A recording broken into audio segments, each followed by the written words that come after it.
തീരസംരക്ഷണം ആവശ്യപ്പെട്ട് എറണാകുളം വടക്കേ ചെല്ലാനം തീരവാസികൾ തീരദേശ ഹൈവേ ഉപരോധിച്ചു.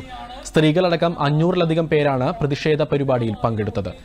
തെക്കേ ചെല്ലാനത്ത് ടെട്രാപാഡ് നടപ്പാക്കിയതുപോലെ കണ്ണമാലി മുതൽ ഫോർട്ട് കൊച്ചി വരെ ടെട്രാപാഡുകൾ ഒരുക്കി ജനങ്ങളുടെ ജീവനും സ്വത്തിനും സുരക്ഷ നൽകണമെന്ന് ആവശ്യപ്പെട്ടാണ് ഉപരോധം.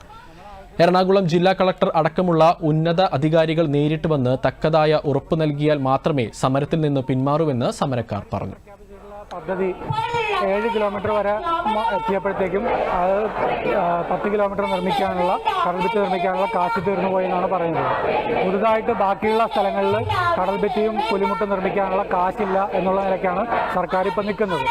കേന്ദ്ര സർക്കാർ കിഫ്ബി വായ്പയ്ക്ക് നിയന്ത്രണങ്ങൾ ഏർപ്പെടുത്തിയതുകൊണ്ട് അത് പിൻവലിക്കുകയാണെങ്കിൽ നടപ്പിലാക്കാനുള്ള നിലയ്ക്കുള്ള ഒരു സമീപനമാണ് സർക്കാർ. ഇതിനു മുമ്പും തീരദേശ ഹൈവേ ഇതേ ആവശ്യങ്ങൾ നിർത്തി പ്രദേശവാസികൾ ഉപരോധിച്ചിട്ടുണ്ട്. സംസ്ഥാന സർക്കാർ പ്രദേശവാസികളുടെ ആവശ്യങ്ങൾ അവഗണിക്കുകയാണെന്നും പ്രതിഷേധക്കാർ ആരോപിച്ചു.